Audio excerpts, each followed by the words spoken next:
एक छोटे से कस्बे में एक औरत अपने शौहर के साथ सादा सा खाना खा रही थी। घर में बहुत ज्यादा नहीं था, मगर अल्लाह का दिया हुआ सुकून था। अचानक दरवाजे पर दस्तक हुई। औरत उठी, दरवाजा खोला तो देखा एक गरीब मुसाफिर खड़ा था।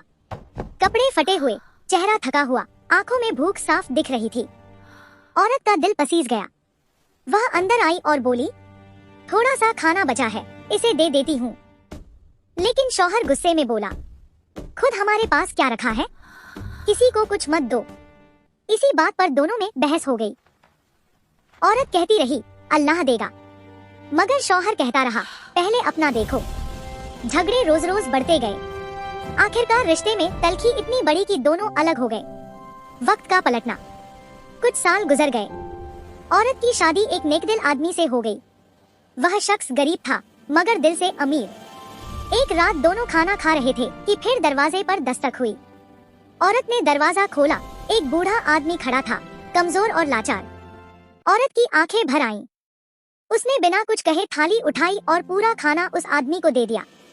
नए शौहर ने मुस्कुराकर कहा, आज हम कम खा लेंगे, मगर किसी का पेट भर जाएगा। चौंकाने वाला सच। जब बूढ़ा आदमी चला गया, शौहर ने धीरे से कहा, मैं तुम्हें एक बात बताना चाहता हूँ। औरत ने हैरानी से देखा। वह बोला, सालों पहले जब तुम अपने पहले शौहर के साथ रहती थी, उस दिन दरवाजे पर जो मुसाफिर आया था वह मैं ही था। औरत सन्न रह गई। वह बोला, उस दिन अल्लाह ने तुम्हारी नियत देखी थी और आज उसी नियत का फल हमें मिला है। सबक। इस वाकये से हमें यह सबक मिलता है कि कभी भी किसी जरूरतमंद को मामूली समझकर ठुकराओ मत।